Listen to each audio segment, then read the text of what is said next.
Guys, for today's video, magluluto po tayo ng spaghetti with mussel.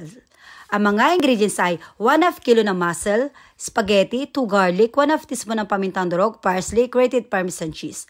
First guys, igisa muna natin ang ating bawang until mag-golden brown. Pag golden brown na guys ang ating mga bawang, ilagay na natin ating mussel.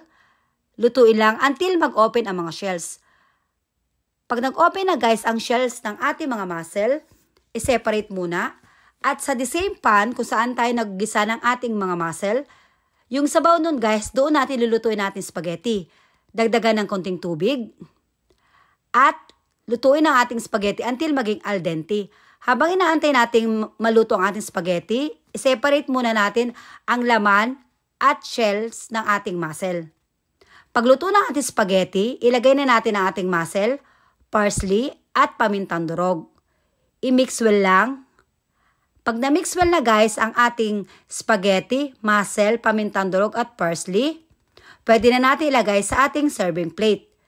Then, lagyan ng parmesan cheese sa ibabaw.